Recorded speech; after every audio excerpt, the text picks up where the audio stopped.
पहले तो ऐसे डालेंगे, गंगा नदी तंत्र, और इसी के दो भाग आप बनाएंगे। एक को लिखेंगे अलकनंदा और एक को लिखेंगे भागीरथी। समझ में आया अभी कि दोनों के मिलने से कैसे गंगा बनी। अब हम सिर्फ पहले क्या पढ़ेंगे, अलकनंदा नदी तंत्र पढ़ेंगे। अलकनंदा रिवर सिस्टम, छोटे रिवर सिस्टम से बड़ा बनेगा। अलकनंदा और भागीरथी मिलेंगे, क्या बनेगा, गंगा। तो इसको देख लो। अब यहां पे लिखने से ज्यादा इस वाले में मैप का ज्यादा महत्व रखना पड़ेगा आपको, कहां कहां से नदी बह रही है, और आपको जब दिखाई देगा यहां बह रही है तो आसानी से याद भी हो जाएगा। ठीक है, चलो अब इसमें देखो, अलकनंदा रिवर सिस्टम ही पढ़ते हैं।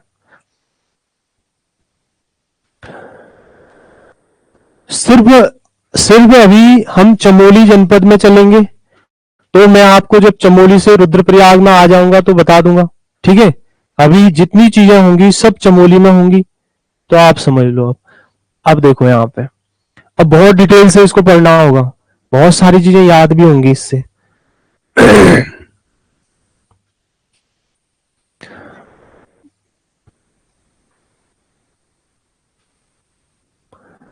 एक ग्लेशियर है सतोपंथ ग्लेशियर।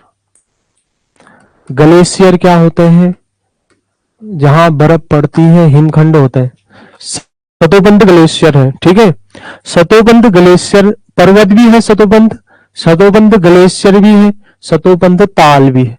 सतोपंथ नाम से तीन चीजें हैं। अब कैसे बनी तीन चीजें, सतोपंथ ग्लेशियर पर्वत समझ लो पहले। ये जो सतोपंथ नाम का पर्वत है, इसमें बर्फ पड़ती गई क्या बन गया, सतोपंथ ग्लेशियर। और जब ये बर्फ पिघली, नीचे एक ताल बना, क्या बन गया वो, सतोपंथ ताल। तो तीनों नाम है सतोपंथ नाम से। तो ध्यान रखना, अगर एग्जामिनर ये पूछता है किस ग्लेशियर से निकलती है, तब आंसर होगा सतोपंथ ग्लेशियर। अगर क्वेश्चन आ गया किस ताल से निकलती है, सतोपंथ ताल। भाई नदी तो ताल से आगे बढ़ेगी। पानी पिघला ऊपर से और छोटी सी ताल बनती है। कितने कोने वाली ताल है, तीन कोने वाली है। इसको भी समझ लो, तीन कोने वाली ताल है और इसी ताल का नाम है सतोपंथ ताल। इतनी चीजें इसलिए समझा रहा हूं मैं, आगे आपको बहुत मदद मिलेगी। अगर एग्जाम में आ गया सतोपंथ ताल कहाँ है, आपका आंसर होगा किस जनपद में, चमोली में। ये सब चमोली में चल रहा है। सतोपंथ पर्वत कहाँ है, आंसर क्या होगा, चमोली में। बस सतोपंथ ताल ध्यान रखना। कितने कोने वाला है, तीन।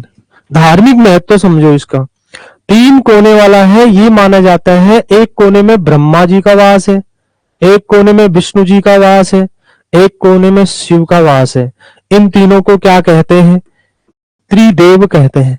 इसलिए इस ताल का नाम क्या रखा गया है, त्रिदेव ताल रख दिया गया है। सिंपल सा ये आगे दिखाऊंगा मैं, जैसे सतोपंथ ताल को क्या कहते हैं, तीन कोनों में तीन देवताओं का वास है, ऐसी मान्यता है। मान्यता है तो इस ताल का नाम ही क्या रख दिया, तीन देवों को क्या बोल, तीन देवताओं को त्रिदेव बोलते हैं, इसलिए त्रिदेव ताल। बस, अरे बहुत सारी चीजें मान्यता वाली हैं, उसको मानना पड़ेगा आपको। अगर एग्जाम में आ गया त्रिदेव ताल या सतोपंथ ताल कहाँ है, आंसर क्या होगा, चमोली जनपद में। अभी इसको हटा दो। आगे बढ़ो। अब यहाँ से जब नदी आगे निकलती है, आगे निकलने के बाद इस तरह से आगे बढ़ेगी।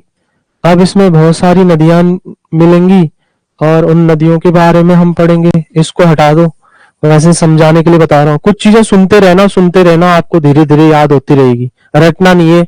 अभी मैं इसको मिटा दिया, आपसे पूछूं कि सतोपंथ ताल कितने कोने वाला है, क्या कहोगे, तीन। त्रिभुजी बना लो, ट्रायंगल शेप में बना लो उसको। ठीक है, अब इसमें आ जाए त्रिदेव ताल कहाँ है, आपका लॉजिक काम आ जाएगा कि तीन कोने वाला था, तीन देवों का निवास स्थान था, त्रिदेव नाम उसका पड़ गया। कौन सी नदी निकलती है वहां से, अलकनंदा। अलकनंदा, ठीक है, सतोपंथ ग्लेशियर से अलकनंदा। धीरे धीरे होगा, अभी मिक्सिंग बहुत सारी चीजें। अब आप तो ऐसा सोच रहे होंगे इसे तो सब रटा रटाया है, कैसे हुआ होगा, टाइम लगता है। मुझे तो ये भी पता है कि सतोपंथ ताल भी देख रखा है और ये क्षेत्र भी देख रखे हैं, लेकिन जरूरी नहीं है, देखना ही जरूरी नहीं होता। हर चीज का प्रैक्टिकल जरूरी है क्या, अब तुम ये सोचो कि सतोबंध ताल तब याद होगा जब उस ताल में जाएंगे, डुबकी मारेंगे, वहां पिकनिक बनाने जाएंगे। तो ऐसा तो संभव नहीं है। कुछ चीजें देख सकते हो, देखने से बहुत सारी चीजें याद होती है, लेकिन सारा प्रैक्टिकल तो संभव नहीं है। तो प्रैक्टिकल करने में तो कई साल लग जाएंगे। जब आप कभी बद्रीनाथ से ऊपर जाओगे, जैसे पढ़ लेंगे ना आप, पढ़ने के बाद बद्रीनाथ से ऊपर जाओगे तो आपको आभास होगा, अच्छा ये नदी है, आपको पता चल जाएगा, इससे ऊपर ये क्षेत्र है, सब पता चलेगा। ठीक है। अब उसके बाद आता है माणा। उसके बाद कौन सा क्षेत्र है? माणा। माणा देखो बहुत सारी चीजें हैं इसमें भी बताने के लिए। माणा एक मणिदेव नाम का व्यक्ति था, उसने बसाया था। मणिभद्रपुरी शुरुआत में इसका नाम था, बाद में लोगों ने, नाम तो इतना बड़ा था, अच्छा नाम भी था, मणिभद्रपुरी ऐसा नाम था। और इतना बड़ा नाम कौन बोलेगा, लोगों ने क्या बोल दिया, एक म उठाया यहां से, एक इधर माणा कह दिया इसको। ठीक है, माना, माना बन गया, हिंदी में माना बन गया। थोड़े दिन ये बोलने में भी दिक्कत होगी, लोग माना बोल देंगे। बस ऐसे तो नाम टूटते हैं जब कठिन नाम सरल बनाया जा सकता है उसको। माणा क्या है? भारत का पहला गांव है। मोदी जी ने कहा था, पहले आपने सुना होगा, भारत की अंतिम अंतिम दुकान, ठीक है, अंतिम चाय की दुकान, ऐसे बोर्ड लगे रहते थे। तो बाद में मोदी जी ने देखा कि अंतिम अंतिम बोल रहे हैं, इन लोगों को थोड़ा सा ऐसा करो कि चाइना से यहीं से शुरू करो गांव। तो वहीं से शुरू करवा दिया, पहला गांव बना दिया, भारत का पहला गांव है। अब माणा में और चीजें भी हैं, जैसे एक बद्रीनाथ की माता है, उसका नाम है माता मूर्ति, और माता मूर्ति का मंदिर भी यहाँ पे है। एक है घंटाकर्ण मंदिर, घंटाकर्ण मंदिर भी यहाँ है। घंटाकर्ण की थोड़ा मैं ऐसे कहानी आपको बताता हूँ। घंटाकर्ण, जिसके कान में घंटे लगे हैं, बड़े बड़े घंटियां, ये सब भोटिया जनजाति। आप एक जनजाति पढ़ोगे भोटिया, नाम सुना? कितनों ने ये नाम सुना है भोटिया? कुत्ते के नाम से तो नहीं सुना? हाँ, आपने सुना है, औरों ने सुना भोटिया कभी? भोटिया कुत्ता सुना होगा तुमने। अब भोटियाओं, देखो भोटियाओं का कुत्ता था तो लोगों ने क्या बोल दिया, भोटिया कुत्ता। वो एक बार बोलने लगे, पता ही नहीं चलता भोटिया कुत्ता किसको बोल रहे हैं, भोटियाओं को बोल रहे हैं या कुत्ते को। उन्होंने बोला ऐसा शब्द मत बोलो, कुत्ते का नाम बदल दो। वैसे जनजातियों में इन शब्दों को बोलने से बचना पड़ता है बहुत। अगर आपने भोटियाओं को कुत्ता, समझ में नहीं आ रहा ना, यहाँ पे कुत्ता भी है और भोटिया भी है, आपने बोला भोटिया कुत्ता, इधर आ जा, अब वो पता ही नहीं चल रहा है किसको कह रहे हैं। उन्होंने बोला कुत्ते का नाम बदल दो। एक बार बहुत आंदोलन इस तरह से हुए थे, क्योंकि ये शब्द थोड़ा सा, कुत्ता उनका बहुत फेमस है। और आपने ये देखा होगा, जैसे भेड़ बकरियां ये पालते थे पहले, अब तो बड़े बड़े ऑफिसर हैं, आप किसी भी डिपार्टमेंट में जाओगे आपको वहां इस जनजाति के लोग मिल जाएंगे, क्योंकि पढ़े लिखे, 5 जो जनजातियां हैं उत्तराखंड में, इन 5 में सबसे ज्यादा शिक्षित हैं, पढ़े लिखे हैं, और अधिकतर डिपार्टमेंट में आप जॉब करते हैं। इनका काम क्या था, भेड़ बकरियों से ऊन निकालते थे और उनसे विभिन्न प्रकार के वस्त्र बनाते थे। तो ये गांव भी उनका ही है, भोटियाओं का। ठीक है, भोटियाओं का गांव है। और यहाँ पे एक देवता था घंटाकर्ण। घंटाकर्ण की ये कहानी है, बद्रीनाथ भगवान से द्वेष रखता था ये घंटाकर्ण, देवता है एक, बद्रीनाथ भगवान से द्वेष रखता था, भगवान शिव की पूजा करता था। तो बाद में रहता कहाँ था, बद्रीनाथ के आसपास। उसने अपने कानों में बड़ी बड़ी घंटियां लगा दी थी। जैसे अगर आप अपने पड़ोसी से बहुत परेशान हैं तो कान में क्या लगाते हैं, ईयरफोन लगा देंगे, उसकी आवाज ही नहीं सुनना चाहते हैं, बार बार आंटी चिल्ला रही है, सुबह सुबह भजन लगा दे रही है, तो तुम क्या कर रहे हो, कानों में ईयरफोन डाल दिया, सो गए बिल्कुल कंबल डाल के, और आवाज ही नहीं सुनना चाह रहे हैं। ऐसा ही ये भी था, जिससे उसको प्रेम था उसकी आवाज सुनना चाहता था, विष्णु भगवान की आवाज नहीं सुनना चाहता था। शंकर जी के पास गया, उन्होंने बोला तभी तभी आपको मुक्ति मिलेगी जब विष्णु भगवान से माफी मांगोगे। बाद में विष्णु भगवान के पास गया, उनसे माफी मांगी, तो माफी मांगने के बाद विष्णु भगवान ने बोला कि आपकी पूजा मेरे से भी ऊपर होगी, और बद्रीनाथ में भी इनकी पूजा होती है। अब इतनी चीज क्यों बतानी पड़ रही है, इससे बहुत सारी चीजें याद होंगी आपको इस कहानी से। मेरा उद्देश्य ये नहीं है कि बहुत ज्यादा कहानी से भटका दूं, एक्स्ट्रा चीजें बता दूं, वो आपके काम की नहीं है, ये काम की है। घंटाकर्ण किसका देवता है, एग्जाम में आएगा, आप कहोगे उसको भोटिया का, ऐसा क्वेश्चन आ जाएगा। और उसके बाद ये आएगा कि घंटाकर्ण का मंदिर कहाँ है, चमोली जनपद के माणा में है। बद्रीनाथ में भी इसकी पूजा होती है। बस इतनी चीजें, ये एक्स्ट्रा चीजें हैं, बाद में भी आपको समझ आएंगी। अब माणा जो क्षेत्र है, यहाँ 2 मंदिर बताए, एक माता मूर्ति, किसकी माता है? बद्रीनाथ की माता, उसका नाम है माता मूर्ति, और उसके बाद एक घंटाकर्ण मंदिर है। माणा से नीचे नीचे आगे बढ़े और यहाँ पे एक जलप्रपात है, वाटरफॉल है, और उसका नाम है वसुंधरा। यहाँ एक वाटरफॉल है और वो गिरता है और उसका नाम है वसुंधरा। वसुधारा जलप्रपात भी बोलते हैं, वसुंधरा भी बोलते हैं इसे, वसुंधरा। जब आप यहाँ जाओगे तो वाटरफॉल है, ठीक है, इसको ध्यान रखना किस जनपद में है। वाटरफॉल को जलप्रपात बोला जाता है हिंदी में। वाटरफॉल, ऊपर से झरना, पानी गिर रहा है, ठीक है, तो वसुंधरा नाम का जलप्रपात है। फिर आते हैं, इसके बाद आगे क्षेत्र, पहला प्रयाग यहाँ पे पड़ेगा केशव प्रयाग। ये क्वेश्चन भी अभी कुछ समय पहले एग्जाम में पूछा गया था। एक ताल है, कौन सा ताल? देवताल। अरे सारी चीजें समझ आएंगी, जहां पे डाउट होगा तुरंत पूछ लेना, सारी चीजें बता दूंगा, ठीक है। देवताल से जो नदी निकलती है उस नदी का नाम है सरस्वती। कौन सी नदी है? सरस्वती। आपने पढ़ा होगा ऋग्वैदिक कालीन सबसे पवित्र नदी कौन सी है? सरस्वती। ऋग्वेद में सरस्वती नदी का ज्यादा महत्व था, गंगा से भी ज्यादा महत्व, उल्लेख भी इसका ज्यादा मिलता है। तो लेकिन वो सरस्वती कहाँ है? कुछ लोग मानते हैं घग्गर को सरस्वती मानते हैं, कुछ लोग मानते हैं कि प्रयागराज में गुप्त रूप से सरस्वती मिलती है, उसका पता ही नहीं है। डाउट इसमें इतिहासकारों को कि सरस्वती कौन है। उत्तराखंड के लोग इसी को सरस्वती मानते हैं और वैदिक कालीन सरस्वती भी इसी को मानते हैं। तो सरस्वती जब इतनी पवित्र नदी है, इसको देवतमा बोला गया है। देवतमा का मतलब है ये नदी, इतिहास में हिस्ट्री में आप पढ़ोगे देवतमा देवताओं की माता है। जब माता है देवताओं की तो किस ताल से निकलती है? देवताल से निकलती है, ठीक है। एक अभी पढ़ा था त्रिदेव ताल, वो तो 3 देवों का था, त्रि लगा है। ये क्या है? देवतमा है। तमा मतलब देवताओं की माता, अगर देव आ रहा है और माँ आ रहा है, देवतमा मतलब देवताओं की माता है। क्यों देवताओं की माता? सबसे पवित्र है। और कहाँ मिलती है फिर? एक आप पढ़ते हैं कि प्रयागराज है, प्रयागराज में कुंभ मेला लगता है, कितनी नदियां मिलती है वहां? 2 तो वैसे दिखती हैं, अदृश्य भी होता है यहाँ बहुत चीजें।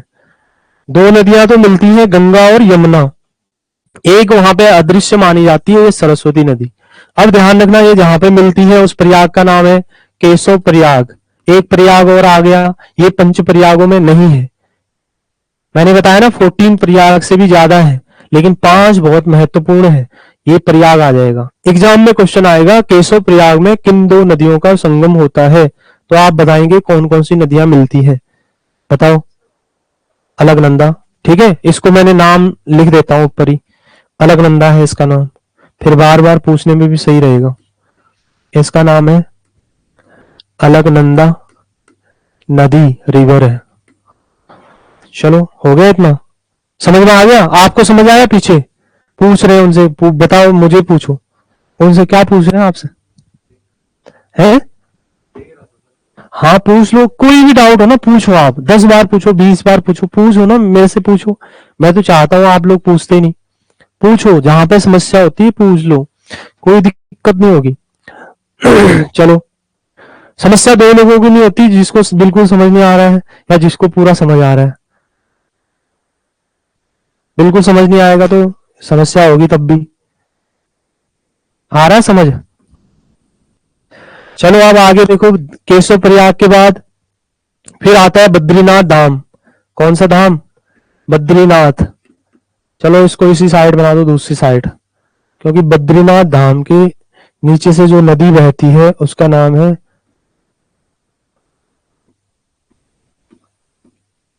सरस्वती।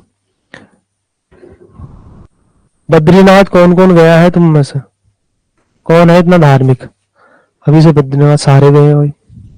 बद्रीनाथ से नीचे देखा होगा कौन सी नदी है? ये यही है, अलकनंदा बहती है और ऋषि गंगा वहां पे आती है ऊपर से, ठीक है। तो बद्रीनाथ किस नदी के किनारे है? अलकनंदा के। बद्रीनाथ के चरणों से बहती है। चरण कहाँ होते हैं? पांव नीचे होते हैं। तो ये माना जाता है कि बद्रीनाथ से नीचे बहती है, इसलिए इसको विष्णुपदी गंगा भी कहते हैं। विष्णु के पद मतलब होता है चरण, चरण से बहती है। अभी इतना याद मत करो, ये ध्यान रखो कि बद्रीनाथ किस नदी के किनारे है? अलकनंदा। लेकिन यहाँ पे एक नदी मिलती है ऊपर से आकर, उस नदी का नाम है ऋषि गंगा। कौन सी नदी है? एक ऋषि गंगा। कहां पे मिलती है? बद्रीनाथ में। दो ऋषि गंगाएं हैं। बाढ़ आई थी ऋषि गंगा में फरवरी में 2021 में, फरवरी में ही था शायद, हाँ। तो कई लोग बोल रहे थे कि बद्रीनाथ में बाढ़ आ गई। बद्रीनाथ नहीं है, ऋषि गंगा फर्स्ट है, ऋषि गंगा सेकंड है। एक ऋषि गंगा रैणी गांव, जहां गौरा देवी का गांव है, वहां बहती है नीचे। ठीक है, चलो आगे देखो। इससे यहां तक समझ आ गया? आपने क्या क्या याद करना है? देखो, अगर बड़ी नदी होगी उसका आएगा कहां से निकलती है, और ये क्वेश्चन आएगा कहां मिलती है। बस दो चीजें, किसकी सहायक है, किसमें मदद कर रही है, बस कौन सी नदी की सहायक है वो आपको याद आ जाएगा। अब ऋषि गंगा का ध्यान रखना, कहां से निकलती है। एक पर्वत है और पर्वत का नाम है नीलकंठ पर्वत। नीलकंठ, अगर एग्जाम में ये नहीं आएगा कि किस पर्वत से निकलती है, लेकिन ये आएगा कि नीलकंठ पर्वत कहाँ है, तो नीलकंठ पर्वत है चमोली में। मंदिर कहाँ था? पौड़ी में। पर्वत कहाँ है? चमोली में। नीलकंठ पर्वत से निकलती है, और इसको बोलते हैं पर्वतों की रानी, पहाड़ों की रानी। सुना? मसूरी। पर्वतों की रानी ये नीलकंठ पर्वत। पर्वतों का राजा चक्राता, पहाड़ों का राजा है वो। ठीक है, दो चीजें ध्यान रखना, मैंने इसको बोला कि पर्वतों की रानी, और एक आता है पहाड़ों की रानी। अरे आपको ये तो पता ही होगा, मसूरी क्या है? पहाड़ है, पहाड़ी एरिया है, पहाड़ है मसूरी में। ठीक है, पर्वत है चमोली में, तो ये माउंटेन क्यून आप मान सकते हो, ये पहाड़ों की रानी हो जाएगा ये वाला। आप वो सुन रहे हैं ना, मेल है लेकिन रानी है। पर्वत क्या होता है? पर्वत, पर्वत रानी के रूप में माना जाता है। ठीक है, वैसे नीलकंठ भगवान है, मेल। ये पर्वत, पर्वत के नाम से रानी पड़ा है। क्वेश्चन आया है पुराने क्वेश्चन, अगर आप सर्च करोगे ये आएगा, पर्वतों की रानी कहाँ है, कौन है? नीलकंठ पर्वत। बस चलो, अब इसके बाद आगे आगे एक नदी है। पहले एक झील याद करना आप, और इसका नाम है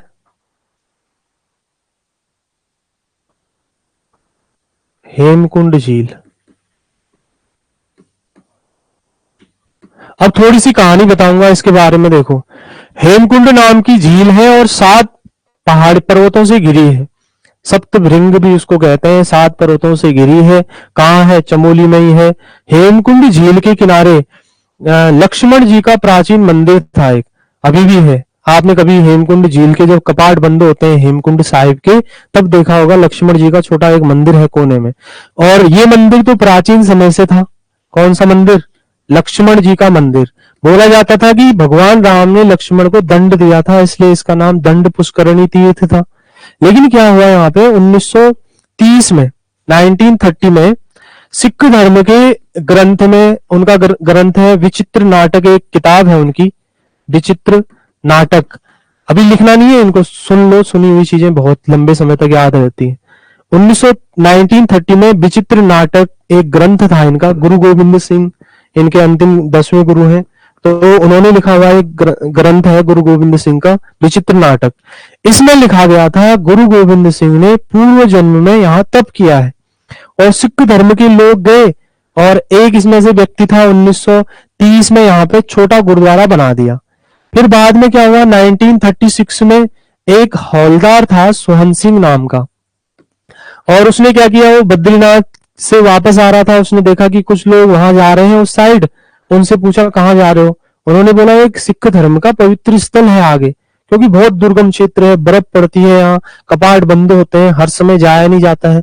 तो उसने खोज कर दी इसकी, खोज का मतलब है, खोज का मतलब ये होता है कि लोगों को बताना, उसका प्रचार करना, हर जगह प्रचार कर दिया। आज ये हेमकुंड साहिब के रूप में प्रसिद्ध है, ठीक है।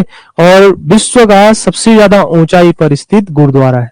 इतने ज्यादा हाइट पर ये गुरुद्वारा नहीं है। यहाँ अभी रोपवे बन रहे हैं, दो, यही एक रोपवे बन रहा है, एक केदारनाथ में बन रहा है। तो ध्यान रखना, हेमकुंड साहिब गुरुद्वारा भी यही है। कौन सा गुरुद्वारा? हेमकुंड। मैं सिर्फ साहिब लिख देता हूँ, हेमकुंड तो आपको दिख ही रहा है आगे। हेमकुंड साहिब गुरुद्वारा समझ में आ गया। किस ताल के किनारे है? हेमकुंड झील के किनारे। बस इतना याद हो गया। अब नदी कौन सी निकलेगी? हेम गंगा। इस नदी को हेमकुंड से ही नाम रख दिया लोगों ने, हेम गंगा। लक्ष्मण जी का मंदिर था, इसलिए नाम क्या है उसका? लक्ष्मण गंगा। दोनों एक ही नाम है। हेम गंगा कहो या लक्ष्मण गंगा कहो उसका नाम। बस इसमें एक नदी ध्यान रखना, फूलों की घाटी से आती है, पुष्पावती नाम की नदी है। अगर उसको ध्यान रख सको आप, ऐसे ध्यान रख लो। 1 मिनट में इसको, चलो इसी साइड से बना लो। यहां फूलों की घाटी, वैली ऑफ फ्लावर। यहां से जो नदी निकलती है, इसको मैं थोड़ा बड़ी नदी बना देता हूं, पुष्पावती। फूल से याद कर लेना, पुष्प, पुष्पावती नदी। अब देखो फूलों की घाटी क्या है। नदियों का टॉपिक है, लेकिन बहुत सारी चीजें अलग अलग आपको सीखने को मिल रही हैं। फूलों की घाटी सुना होगा, वैली ऑफ फ्लावर। फूलों की घाटी खोज कब हुई थी? 1931 में। किसने की थी? फ्रैंक स्माइथ ने। ध्यान रखना, फूलों की घाटी के बारे में बहुत सारी चीजें, रोचक चीजें हैं। फूलों की घाटी नेशनल पार्क भी है, यूनेस्को ने वर्ल्ड हेरिटेज में उसको रखा है, विश्व धरोहर सूचियों में रखा है, ठीक है। बहुत सारी चीजें हैं इसके बारे में। फूलों की घाटी पहले से ही मौजूद थी, बहुत समय पहले से। कालिदास ने इसको अलका कहा था। यहाँ पर एक कुदरत द्वारा, प्रकृति द्वारा बनाई गई खुद ऐसी फूलों की घाटी है, जो जुलाई से सितंबर माह में यहाँ पे फूल खिल जाते हैं। कोई फूल नहीं लगाता है, बिना लगाए पूरी घाटी फूलों से महक जाती है, और यहाँ पे पर्यटक भी बहुत ज्यादा आते हैं। अब 1931 में दो व्यक्ति थे, फ्रैंक स्माइथ और होल्ड्स वर्थ नाम के दो व्यक्ति थे, और एक कामेट पर्वत था ऊपर। कामेट पर्वत के आरोहण से वापस आ रहे थे, कामेट पर्वतारोही थे। कामेट पर्वत पर चढ़ने के बाद वापस आ रहे थे, तो इन्होंने देखा कि एक घाटी में भटकते भटकते एक प्रकृति की घाटी में पहुंच गए। इनको ऐसा लगा कि दिन में ही हम स्वर्ग में पहुंच गए, आसपास कोई मकान तो है नहीं, ऐसी घाटी, चारों तरफ फूल ही फूल खिले थे। तो उसके बाद फ्रैंक स्माइथ नाम का जो व्यक्ति था, इसने एक किताब लिखी 1938 में, द वैली ऑफ फ्लावर नाम से किताब लिखी। तो एग्जाम में एक क्वेश्चन और आ जाता है, द वैली ऑफ फ्लावर किसकी बुक है? फ्रैंक स्माइथ की। जब इसने द वैली ऑफ फ्लावर नाम की किताब लिखी, इंग्लैंड तक भी इंग्लिश में किताब थी, यहाँ के फूलों के बारे में लिखा, और ये लोग बीज भी ले गए यहाँ से फूलों के, लेकिन इंग्लैंड में तो हुए नहीं। इन्होंने सोचा कि ऐसी घाटी हम बनाएंगे वहां, ऐसा हुआ नहीं। फिर इंग्लैंड की तरफ से बोटेनिकल गार्डन की एक वैज्ञानिक आती है, और उसका नाम था मार्गरेट लेक। मार्गरेट लेक नाम की एक महिला आती है यहाँ पे फूल चुगने के लिए, उसका नाम था मार्गरेट लेक। जब ये आती है 1939 में, ये ऋषिकेश से पैदल चलकर फूलों की घाटी में पहुंची, लेकिन वहां पे इसका पैर फिसल गया पत्थर से, और इसकी डेथ हो गई है। 4 जुलाई 1939 को इसकी मृत्यु हो गई। मृत्यु होने के बाद इसका अंतिम संस्कार वहीं इसको दफनाया गया है, फूलों की घाटी में। अब फूलों की घाटी में किसकी समाधि है, क्वेश्चन आता है। Margaret lake.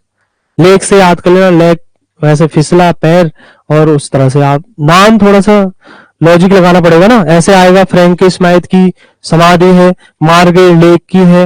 होल्ड्स बर्थ इतना इंपॉर्टेंट है ही नहीं, इसको तो नाम याद ही मत करो आप, आपके लिए कुछ भी महत्वपूर्ण नहीं है। जब दो व्यक्ति वहां पे गए, नाम इसी का आता है, फ्रैंक स्माइथ। तो क्वेश्चन आएगा, फूलों की घाटी की खोज किसने की? Frank Smythe. कब की? 1931 में। बस, ठीक है। तो यहाँ पे ध्यान रखना है। आगे भी मैं बताऊंगा, सिर्फ अभी इसलिए बता रहा हूं कि यहाँ पे टॉपिक आ गया तो बार बार सुनोगे, आपको याद होगा। चलो अब देख लेना, फूलों की घाटी बहुत सुंदर क्षेत्र है, फूल उगे रहते हैं और वहां से जो नदी निकलती है पुष्पावती, फूल वाली नदी है, पुष्पावती इसलिए बोलते हैं उसको। ठीक है, समझ में आ गया। पुष्पावती नदी किसकी सहायक है, लक्ष्मण गंगा या हेम गंगा नदी की। इन दोनों के नाम भी ध्यान कैसे रखने हैं, लक्ष्मण जी का मंदिर है, लक्ष्मण गंगा निकलती है, हेमकुंड साहिब है, हेम गंगा निकलती है, बस रटना थोड़ी है। अब मैंने अभी आपको बताया था कि किस गुरु ने तपस्या की थी यहाँ, गोविंद सिंह ने, इसलिए इस घाट का नाम भी क्या रख दिया, गोविंद घाट रख दिया, गोविंद घाट। अब मुझे बताओ, पीछे बताना आप आप बताना, गोविंद घाट नामक स्थान पर कौन कौन सी नदियां मिलती हैं, बताओ, आप बताओ। हाँ, लक्ष्मण गंगा और लक्ष्मण गंगा और कौन सी, अलकनंदा। ठीक है, अब ध्यान रखना, देखो जो मैंने ये वाली बना रखी ना, ये नदी, पहले तो आप ये समझो ये वाली नदी कौन सी है, अलकनंदा है। भाई अलकनंदा जो चली रही है ना, उसमें हम उसकी हेल्प वाली नदियां बना रहे हैं छोटी छोटी। अलकनंदा में कौन सी मिली, इधर से आकर, अगर जिसको ये पता नहीं चल रहा ना किस ओर आ रही है, ऐसे निशान लगा लेना। अलकनंदा में यहाँ पे मिल गई, किस स्थान पर, गोविंद घाट। एग्जाम में क्वेश्चन आएगा, अलकनंदा में, अलकनंदा में कौन सी नदी मिलती है, हेम गंगा मिलती है या लक्ष्मण गंगा मिलती है, फिर क्या बनता है इन दोनों के मिलने से, गोविंद घाट बनता है। गोविंद घाट कहां पे मिलती है, ऐसे क्वेश्चन आएगा। मैं शॉर्ट में भी बाद में ऐसे लिखा दूंगा, अलकनंदा प्लस हेम गंगा या लक्ष्मण गंगा किस स्थान पर, गोविंद घाट। भाई एग्जाम में क्वेश्चन भी तो ध्यान रखना है, क्या पूछा जाएगा, कहानी पढ़ ली, हेम गंगा भी लक्ष्मण गंगा भी पता ही नहीं है कहां मिलती है, तो इतना ध्यान रखना। चलो अब आगे बढ़ो।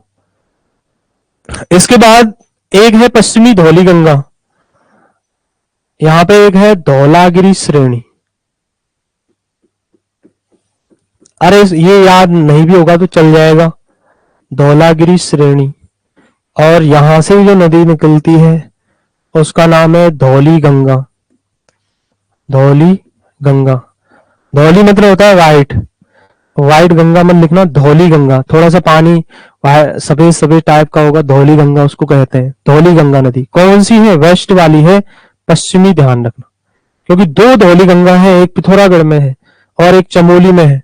यहां ध्यान रखो, पिथौरागढ़ और चमोली, धौली गंगा दो है, एक इधर बह रही है एक इधर बह रही है। ईस्ट वाली कौन सी होगी, पिथौरागढ़ की, पिथौरागढ़ की ईस्ट। अभी हम चमोली की पढ़ रहे हैं, कौन सी होगी, वेस्ट होगी। तो धौली गंगा पश्चिमी है, ध्यान रखना। अब इसके बाद जहां पे मिलती है उस स्थान का नाम है, उस स्थान का नाम है विष्णु प्रयाग। कौन सा प्रयाग, विष्णु प्रयाग। ये तो बहुत महत्वपूर्ण है, रटना ही है, आपको याद करना है। विष्णु प्रयाग में कौन कौन सी नदियां मिलती हैं, अब आप आंसर दो, आप बताना। बस पश्चिमी धौली गंगा, याद हो गया। ठीक है, एक रैनी गांव से ऋषि गंगा आती है और रैनी गांव क्षेत्र में मिलती है, छोटी नदी, वैसे ध्यान रख लेना। अभी चलो इतना याद रखो तो आपको तब पता चलेगा इसमें थोड़ा। एक और ध्यान रखना,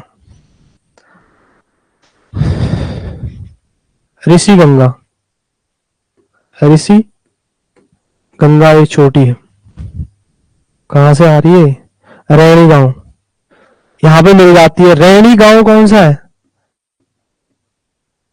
रैनी गांव, रैनी गांव तपोवन, गौरा देवी का जन्म हुआ था। चिपको मूवमेंट जिसने चलाया था, गौरा देवी एक महिला थी जो पेड़ों से चिपकी थी, उसने चिपको मूवमेंट चलाया था, चिपको आंदोलन।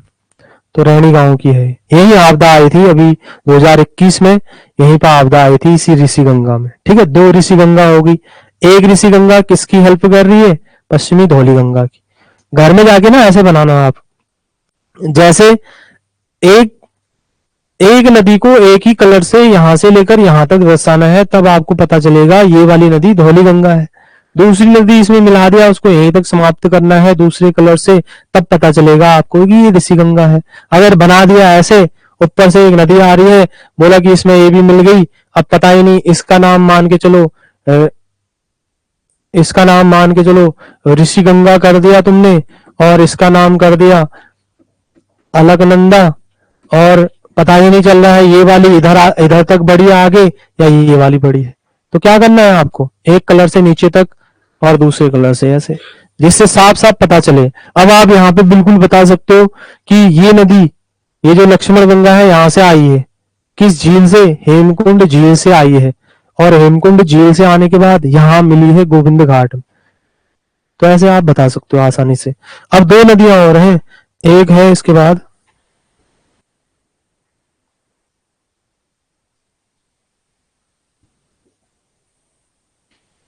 मंदाकिनी।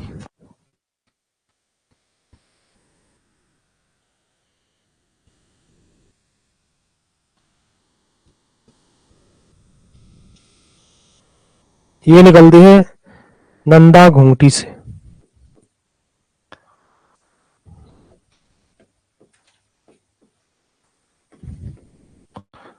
क्या क्या तो याद करोगे तुम, तुमसे चिंता होती है मुझे। तुम जब पढ़ते हो ना, मुझे चिंता होने लग जाती है, तुम याद कर भी पाओगे या नहीं। अरे कर लोगे। मैं बता दूंगा इसमें, जब पढ़ा दूंगा ना पूरा, बताऊंगा कि वैसे तो मैं फालतू की चीजें कुछ भी नहीं लिख रहा हूँ, जितनी चीजें इंपोर्टेंट है वो लिख रहा हूँ। जैसे धौलागिरी उतना इंपोर्टेंट नहीं है के लिए, याद कर लो। नंदा घोटी भी उतना इंपोर्टेंट नहीं है, लेकिन नदी तो इंपोर्टेंट है ना। आपसे नंदाकिनी नदी पूछेगा कहाँ पे मिलती है, नंदाकिनी। नंदाकिनी तो आसान है, नंद प्रयाग इसी से बनता है। इससे क्या बन गया, नंद प्रयाग। अब एक और, पिंडारी ग्लेशियर। पिंडारी ग्लेशियर, बताओ पिंडारी ग्लेशियर से कौन सी नदी निकलती है, पिंडर। पिंडर नदी को ही कर्ण गंगा भी कहते हैं, कर्ण गंगा इसी का नाम है, पिंडर नदी या कर्ण गंगा। कहां मिलेगी ये, कर्ण गंगा है तो कहां मिलेगी। लेकिन एग्जामिनर तुमसे ये थोड़ी पूछेगा कि कर्ण गंगा कहाँ मिलती है, एग्जामिनर पूछेगा, अगला नाम देगा उसका, कर्ण पिंडर कहाँ मिलती है ऐसे आएगा। ठीक है, चलो हो गया इतना, दोबारा देख लो, इसको समझ नहीं आया दोबारा बता देता हूँ। मैंने बताया एक मुख्य नदी है इसमें, मेन रिवर है, उसका नाम है अलकनंदा। कहां से आई, सतोबंध ग्लेशियर से नीचे एक ताल है, 3 कोने वाला त्रिदेव ताल, यहां से निकलती है और चमोली में बहती है। अभी हमने जितना ही पढ़ा है इसमें सिर्फ एक स्थान आया है चमोली से बाहर, वो बताओ, पिंडारी ग्लेशियर। ये है बागेश्वर में, बाकी सारी चीजें चमोली डिस्ट्रिक्ट में। पिंडर का लिख लेना, पिंडारी ग्लेशियर से निकलती है और वहां मिला देना कर्णप्रयाग में। ठीक है, अब इसके बाद आगे बढ़े हम, वसुंधरा नाम का एक वाटरफॉल मिलता है इसमें अलकनंदा में। फिर उसके बाद हमने पढ़ा कि देवताल से कौन सी नदी निकलती है, सरस्वती। इसी में आप देखोगे भीम पुल, बद्रीनाथ जो लोग गए होंगे उन्होंने भीम पुल देखा होगा, देखा तुमने, भीम पुल देखा होगा, व्यास आश्रम, व्यास गुफा देखी होगी, गणेश गुफा देखी होगी, मुचकुंद गुफा देखी होगी। भीम पुल एक सरस्वती नदी के ऊपर पत्थर का बड़ा सा पुल बना रखा है, उसमें पांव के और पत्थर को पकड़ा हुआ हाथ के निशान है। ठीक है, अब भीम पुल कैसे बना देखो, किस नदी पर है पहले ध्यान रखना, कौन सी नदी पर, सरस्वती रिवर पर है भीम पुल। जब पांडव लोग स्वर्ग की ओर जा रहे थे ऊपर, जाना है आपने कहीं, क्यों बेचैन हो रहे हो, यहाँ ध्यान दो। पांडव लोग जब स्वर्ग की ओर जा रहे थे ना ऊपर, तो स्वर्ग जा रहे थे महाभारत के युद्ध के बाद। उस टाइम पर क्या हुआ था, सारे पांडव तो आगे बढ़ गए, और इसमें पांडवों की पत्नी कौन थी, कुंती। रिश्ते ही भूल गए। द्रौपदी थी, पांडवों की पत्नी द्रौपदी। तो द्रौपदी यहां से जा रही थी आगे, और द्रौपदी 5 पांडवों की पत्नी थी। उसने देखा कि बड़ा सा पत्थर वहां पे, नदी थोड़ा सा कूदना पड़ेगा, पुल नहीं था, तो वहीं पे बैठ गई। बोला कि भीम से जब तक मुझे पार नहीं करवाएगा तब तक आगे नहीं बढ़ूंगी। और पांडव तो बोला रहने दो इसे यहीं, हम तो जब नदी से कूद कर आ रहे हैं ये भी आएगी। तो भीम थोड़ा आज्ञाकारी था, भीम कहना मानता था। तो भीम ने बड़ा सा पत्थर उठाया गुस्से में और रख दिया पुल के ऊपर, उसके ऊपर, नदी के ऊपर। तो वो पत्थर अभी पुल का काम करता है, भीम पुल का। अब कई जगह ऐसी थ्योरी हो सकती है, जैसे बहुत जगह क्या होता है, बड़ा सा पत्थर होता है और नदी उसके नीचे से आ गई किसी माध्यम से, लोगों ने फिर उसको धार्मिक दृष्टि से जोड़ दिया। अब जो भी है, महाभारत में ऐसा वर्णन मिलता है, इसलिए लोगों ने उसको भीम पुल के नाम से लोग पूज रहे हैं। ठीक है, तो यहाँ पे व्यास व्यास गुफा, यहाँ पे व्यास जी का महत्व है। जैसे व्यास गुफा है, एक केव है व्यास जी की। ठीक है, तो व्यास गुफा, गणेश गुफा और एक मुचकुंद गुफा, ये चमोली में है। कभी हम केव वगैरह पढ़ेंगे तो गुफा में पढ़ेंगे। तो व्यास गुफा में व्यास जी ने किसकी रचना की थी, किसी को मालूम होगा? क्या लिखा था व्यास जी ने? वेद व्यास ने क्या लिखा था? महाभारत। महाभारत को जब लिखा था, किसको सुनाया था?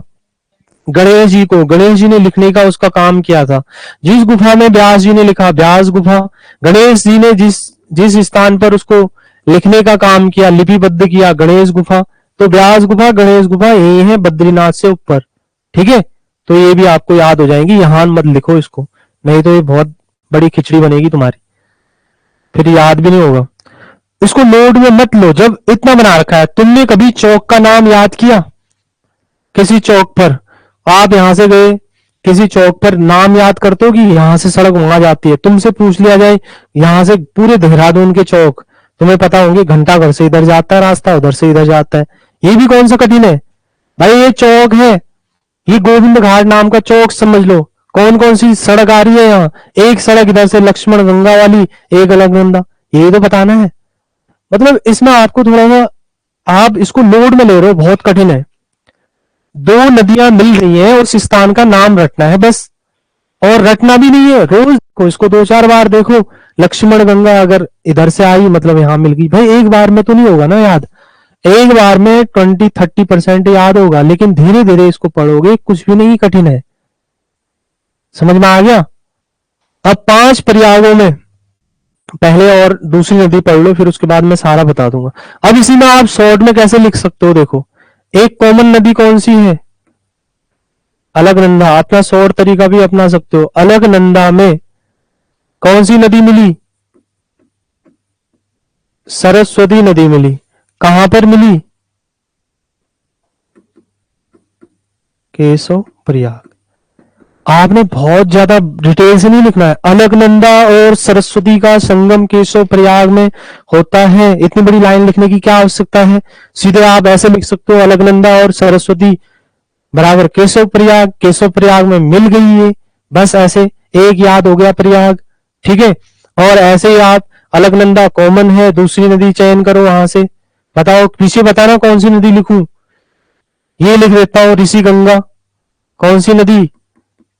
ऋषि गंगा लिख दी मैंने। अलकनंदा और ऋषि गंगा का संगम कहां पर हो रहा है? बद्रीनाथ में हो रहा है, बद्रीनाथ। ऐसे शॉर्ट शॉर्ट में भी बनाएंगे, लेकिन इतना शॉर्ट पहले ही मत चलना। मैप इसलिए बनाया जा रहा है, दायां बायां का पता चल रहा है, लेफ्ट राइट पता चल रहा है। आप बार बार उसको देखोगे और चीजें भी याद होंगी। फिर उसके बाद अलकनंदा और क्या लिखोगे अगली नदी? आप बताना इधर कौन सी लिखूं। लक्ष्मण गंगा लिख देता हूं। लक्ष्मण गंगा, यहाँ पे इसी के ब्रैकेट में इसको हेम गंगा भी कहते हैं। कहाँ मिलती है, कौन बताएगा इधर? गोविंद घाट में मिलती है। अब इसको भी रटना नहीं है, गोविंद घाट। अगर देखो मैं सीधे बता देता कि अलकनंदा यहां से आती है, गोविंद घाट में मिलती है, या हेमगंगा गोविंद घाट में मिलती है, तो तुम्हें याद नहीं होता। मैंने बताया लक्ष्मण जी का मंदिर था, इसलिए लक्ष्मण गंगा जो वहां से निकल रही है। हेमकुंड झील है, इसलिए उसका नाम हेमगंगा रखा गया है। फिर मैंने बताया कि गुरु गोविंद सिंह ने तपस्या की, गुरु नानक देव ने तो नहीं की ना, तो गुरु गोविंद सिंह ने की, उसी के नाम से गोविंद घाट रखा है। बस भाई रटना थोड़ी है। आपने जो नदी वहां से निकल रही है, गुरु गोविंद सिंह ने तप किया तो गोविंद घाट हो गया हो। अब प्रयागों में इनमें ट्रिक बना लेना। धौली से विष्णु प्रयाग कैसे उसको कहा जाएगा, उसको याद कर लेना। इसी को विष्णु गंगा भी कहते हैं, लेकिन एग्जामिनर आपसे ऐसा नहीं पूछेगा कि विष्णु गंगा अलकनंदा से कहां मिलती है, इतना सरल क्वेश्चन नहीं आएगा। वो तो लॉजिक लग रहा है, विष्णु गंगा तो विष्णु प्रयाग में ही मिलेगी, उसको एग्जामिनर देगा पश्चिमी धौली गंगा कहां मिलती है। ठीक है, अब 5 प्रयागों को आपको 3 प्रयाग याद कर लेना। ऐसे शॉर्ट में भी लिखना है, इसको घर में लिख लोगे इसको बनाकर आसानी से। जब सारे बन जाएंगे, इनको शॉर्ट शॉर्ट में ऐसे लिख लेना। आगे लिखाऊंगा अभी मैं, चलो अब इतना ध्यान रखो। अब एक नदी कौन सी थी? मंदाकिनी, मंदाकिनी नदी है, अब उसको पढ़ लेते हैं, ठीक है। अब ये जनपद खत्म होता है, ये वाला कौन सा जनपद था ये? चमोली। इसको मैं ऐसे बना देता हूँ, यहां से ये हो गया चमोली। कहां बढ़े अब? यहां देखो, अब इसको भी समझ आएगा आपको, यहाँ तो डिलीट भी नहीं करना पड़ रहा है, आसान है। अब देखो इसमें ये चमोली जनपद है, हम यहाँ तक पहुंच गए यहाँ तक। अभी तक हमने जितने भी पढ़ा ये चमोली जनपद में ही पढ़ा है। अब इसके बाद पढ़ेंगे ये, बस ऊपर से नदी आई उसको ही पढ़ना है।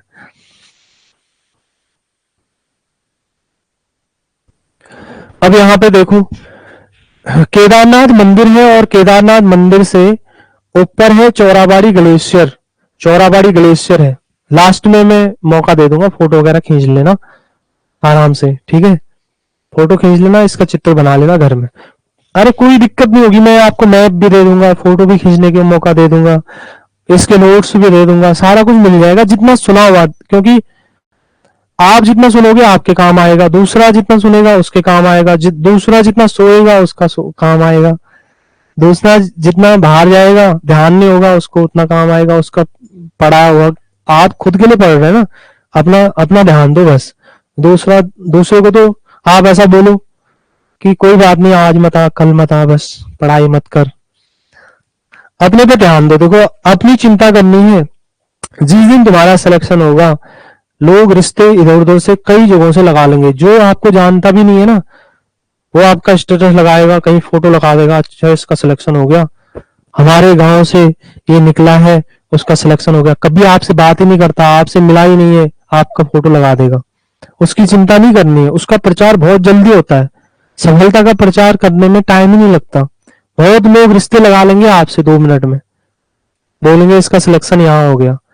तो मेहनत कहाँ करनी है? सफलता से पहले।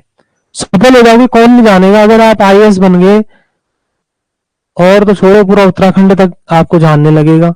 यहाँ उत्तराखंड की बात करो, और जगह तो बहुत सारे लोग जानेंगे।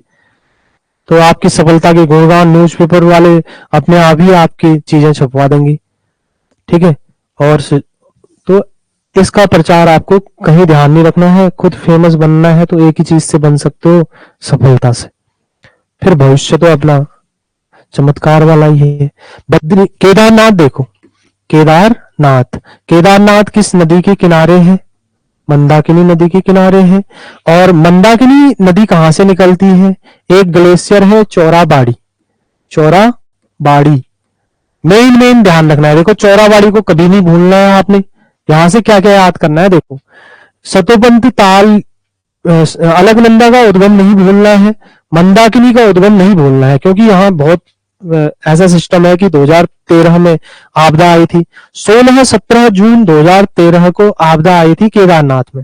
तो उस दौरान ये चौराबाड़ी ताल टूटा था। चौराबाड़ी पहले तो एक ग्लेशियर भी है, फिर उसके बाद नीचे जो बनता है चौराबाड़ी एक ताल भी बनता है। ताल 2013 की आपदा में यही ताल टूटा था। टूटा कैसे था? पहले ताल के आगे ऊपर से ग्लेशियर टूट कर लग गए, ताल जब बड़ा हो गया एकदम से टूटा, और उसका आपदा आ गई केदारनाथ में। तो यहां से कौन सी नदी आती है? यहां से जो नदी आती है उसका नाम है मंदाकिनी, मंदाकिनी नदी। इसी नदी का नाम है मंदाकिनी। इसको मैं आप आगे लिख देता हूं, मंदाकिनी रिवर या नदी। केदारनाथ मंदिर है। अब ध्यान रखना, इसको सरवदी ताल और गांधी सरोवर भी बोलते हैं। सरोवर मतलब ताल। गांधी जी का ताल कहां से आ गए हैं? गांधी जी यहां भी गए थे लास्ट टाइम, जब उनके अंतिम संस्कार हो गया उस टाइम। तो गांधी जी जब मृत्यु हुई 1948 में, 1948 में, उनकी अस्थियों को कई जगह बहाया गया। उनके जो समर्थक थे उन्होंने, जैसे हरिद्वार में अस्थि बहाने के लिए लाते हैं, तो केदारनाथ के इस ताल में भी लाए थे। जब यहाँ लाए, इसका ताल का नाम ही बदल दिया लोगों ने। वो नाम तो पहले से ही है चौराबाड़ी ताल, गांधी सरोवर भी उसका नाम रख दिया। तो आपके एग्जाम में जब क्वेश्चन बनता है गांधी सरोवर कहाँ है, रुद्रप्रयाग जनपद में है, बस ऐसे याद करना है, ठीक है। तो मंदाकिनी नदी यहां से निकलती है और केदारनाथ में आती है। और उसके बाद अब मैं इसमें थोड़ा सा इधर की ओर बनाता हूँ, यहाँ एक नदी और बनानी पड़ेगी। ऐसे घूमी नहीं है, आप सिर्फ याद करने के लिए बना रहा हूं। यहाँ एक ताल है लाल रंग का और उस ताल का नाम है वासुकी ताल। अभी एग्जामिनर ने एक क्वेश्चन पूछा था, इसमें है वासुकी, वासुकी ताल। किसी को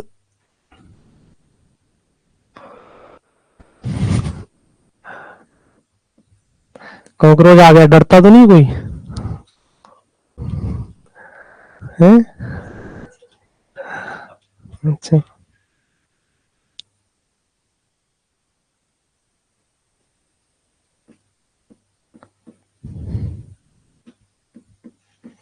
अब देखो ध्यान रखो, वासुकी ताल या वासुकी ताल है लाल रंग का, वासुकी है एक सांप, सांपों का राजा बोलते हैं वासुकी।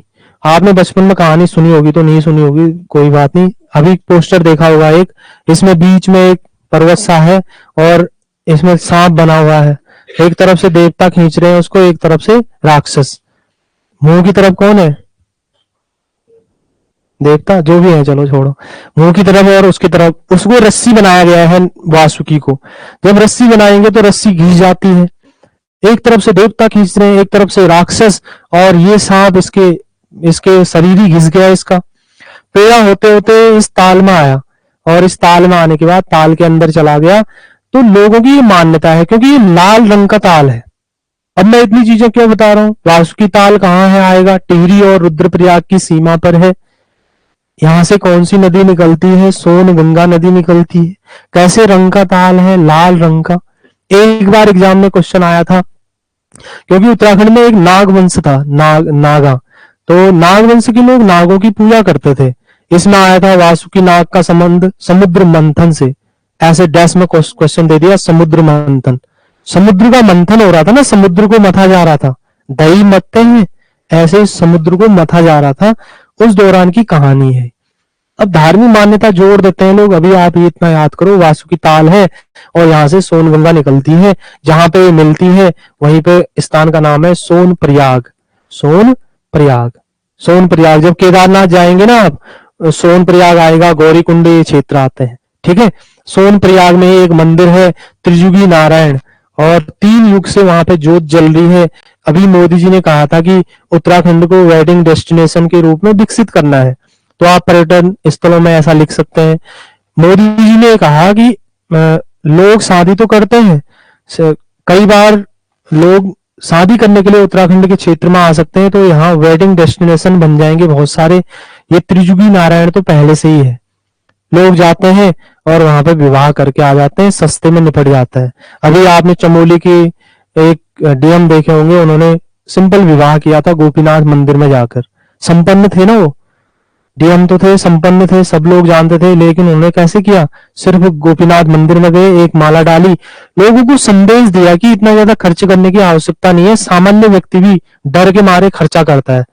अब कई बार सोना इतना महंगा है, 3-4 जिसकी लड़कियां हैं उसका तो पूरा जीवन कर्ज में ही डूब जाएगा। तो उस संकट से निकलने के लिए आदमी सिंपल विवाह भी कर सकता है। लोगों की समाज के दबाव में व्यक्ति ऐसे विवाह करता है, जैसे धूमधाम से। तो इन्होंने एक संदेश दिया था डीएम ने, ठीक है, चमोली के डीएम थे वो, अब तो नहीं है शायद डीएम वहां के। सोन गंगा निकलती है, और उसके बाद ये नदी जहां मिलती है उस स्थान का नाम आप ध्यान रखना, पहले तो रुद्रप्रयाग है, रुद्रप्रयाग। और एक नदी इसमें कालीमठ क्षेत्र में मिलती है और उसका नाम है कालीगाड़, और ये मिलती है कालीमठ में। कालीमठ क्या है? काली जी का एक प्रसिद्ध मंदिर है यहाँ कालीमठ, ठीक है। और एक नदी और है लस्तर, ये बहुत फेमस नहीं है, आपके एग्जाम में उतनी महत्वपूर्ण नहीं है, लस्तर। और इसी का नाम है अलस तरंगिणी, जहां पे मिलती है सूर्य प्रयाग है, सूर्य प्रयाग। आपको देखो क्या क्या याद करना है दोबारा, ये बहुत सारी नदियां हो गई, क्या क्या याद करना है देखो, इसमें ध्यान रखना। यहां से आए इधर से, कौन सी नदी आई ऊपर से? अलकनंदा। इसमें कौन सी नदी मिली? सबसे पहले ध्यान रखना, सरस्वती। कहाँ मिल रही है? केशव। सरस्वती को और केशव को लिंक करना किसी माध्यम से, ठीक है। और उसके बाद लक्ष्मण गंगा कहाँ मिली? गोविंद घाट में। यहां बताया था मैंने बद्रीनाथ में कौन सी मिली? ऋषि गंगा। तो इसी तरह से आप इसको याद करना। अब शॉर्ट में मैं देखो कई चीजें लिखा देता हूँ, इसकी फोटो बाद में खींच लेना अभी, ठीक है। अब घर में जाके ऐसे लिख के आओगे आप, कल मैं देखूंगा आपके इसमें। एक नदी लिखोगे अलकनंदा, जो अभी बताया था ऐसे ही अलकनंदा, और 5 प्रयागों के तो लिख ही लेना, ठीक है। अलकनंदा और पहला प्रयाग बताओ। पश्चिमी धौली गंगा, ये जहां पे मिलती है उसका नाम अलकनंदा और नंदाकिनी। अलकनंदा और पिंडर, अलकनंदा और मंदाकिनी, अलकनंदा और भागीरथी। समझदार हो तुम लोग। अब इसमें एक एक करके बताते जाना। इसमें अलकनंदा और इसके धौली गंगा का संगम विष्णु प्रयाग। अलकनंदा और मंदा, नंदा के लिए है ना, तो इसी से नंद प्रयाग कनेक्ट कर लेना। नंदा और इसी से नंद बन जाएगा, नंद प्रयाग। और ये वाला पिंडर,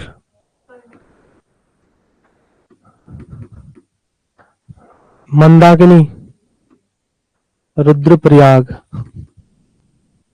भागीरथी, देवप्रयाग।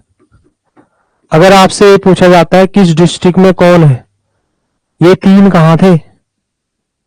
चमोली में। अब देखो आपको बहुत सारी चीजें बिना बताए भी आ रही हैं। ये कहाँ था? रुद्रप्रयाग में था। और ये कहाँ था? ये पता नहीं चल रहा था आपको, टिहरी में। टिहरी में कई चीजें क्या होती है, नदी के नीचे साइड होती है, कई ऊपर होती है। वो ऊपर साइड है टिहरी में, क्योंकि वहां बिल्कुल पता नहीं चल रहा था, तो देवप्रयाग है टिहरी में। समझ में आ गया? बहुत सारी चीजें आपको समझ आई। तो अब एक काम करो, एक काम करो, इसकी खींच लो फोटो साफ साफ। घर में जाके आराम से इसको बनाना तसल्ली से। जिसको जरूरत है, जिसने बना रखा है उसकी जरूरत नहीं। चलो।